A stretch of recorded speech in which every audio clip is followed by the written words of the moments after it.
recently wrote in The Intercept that the American deep state of government agencies and military intelligence has, in effect, gone to war with Donald Trump. And the media and the Democratic Party, he says, have been happy to tag along with that. Mr. Greenwald joins us tonight from Rio de Janeiro.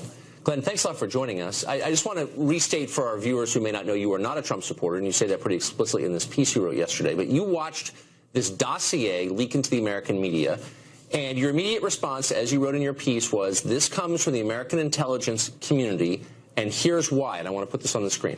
Their most valuable instrument is the U.S. media, much of which reflexively reveres, serves, believes, and sides with hidden intelligence officials. And Democrats, still reeling from their unexpected and traumatic election loss, as well as their systemic collapse of their party, seemingly divorced further and further from reason with each passing day, are willing, eager, to embrace any claim, cheer any tactic, align with any villain, regardless of how unsupported, tawdry, and damaging those behaviors might be.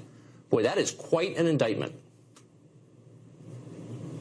I think it's warranted. I mean, you see Democrats at this point, even liberals, more or less openly calling for and cheering for the intervention of the CIA, the intelligence community, the overall deep state, hoping that because they failed to do so, that this unelected faction in Washington will undermine and subvert and destroy the legitimacy of Donald Trump's presidency before he's even inaugurated. And I think what you're seeing is actually quite dangerous. There really is, at this point, obvious open warfare between this unelected but very powerful faction that resides in Washington and sees presidents come and go on the one hand, and the person that the American democracy elected to be the president on the other, who's supposed to be its chief executive. And there's clearly extreme conflict and a lot of subversion taking place. So you write correctly, I think, that the CIA in particular was openly against Trump going back a full year. Why is that, do you think? Why did they oppose Trump?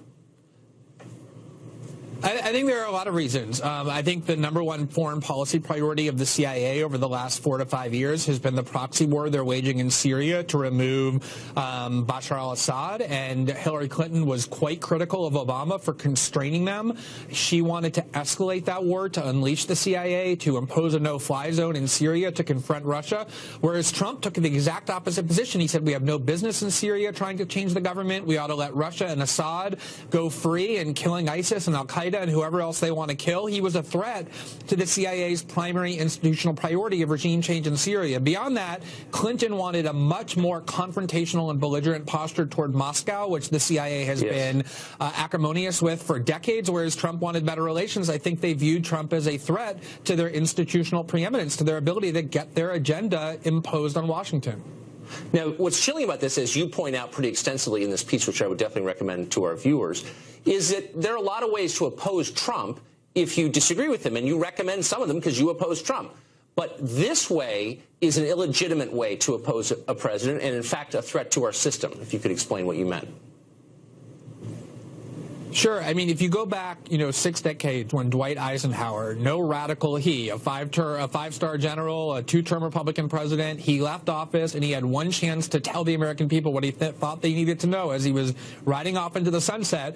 And he said the greatest danger we face as a democracy is this faction of military and industrial power, unelected, but permanently exerting power in Washington. And they're becoming more powerful than democratic leaders. It almost doesn't matter what choices we as American citizens make. And I think that actually in the election, what you saw was this kind of framework where there was a proxy war, where you had factions within the FBI, very supportive of Donald Trump, undermining Hillary Clinton's candidacy in several different ways, and then you had the CIA itself very strongly behind Hillary Clinton. And I think it is quite dangerous if we start thinking about submitting to rule by these unelected, deep state overlords. I think it's the antithesis of democracy. Yes, and it's also the story of the rest of the world, of many other countries. You live abroad, and you've seen it, I'm sure, in other places. This is the story of the Middle East, for example, where the real power resides in the military and the intelligence services. Yeah, I mean, there's, obviously the United States, part of its foreign policy for many decades has been, whenever it dislikes a certain government, including an unelected one, is to empower the military, empower the intelligence agencies within that country to remove that government, impose their own policies. That is something that as Americans we all ought to be extremely worried about. And one of the reasons I'm so worried is because I do think there are things Donald Trump is going to do that are quite bad. And I want to see Democrats focus on those in a cogent, reasoned way and not cheer and root for the CIA to to use their dirty tactics to undermine the president that just got elected.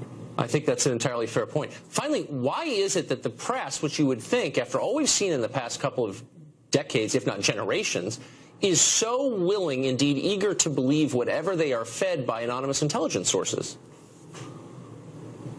So I know it's an orthodox belief that the media in the United States and organs like the New York Times are liberal, and in a lot of ways they may be, but whenever it comes to national security issues, especially in the post 9/11 era, although before that too, you see this incredibly close relationship between the media and the intelligence agency. The New York Times had to apologize for laundering anonymous claims that helped sell the Iraq War during the Bush presidency. There's this almost fear, this institutional fear of challenging or questioning people who have medals on their chest, people who work in the CIA for fear of being unpatriotic or looking unpatriotic.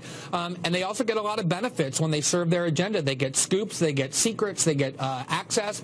And I think a lot of that is what you're seeing, on top of the fact that the media has been aligned against Trump and will side with anybody who wants to subvert him, including the CIA.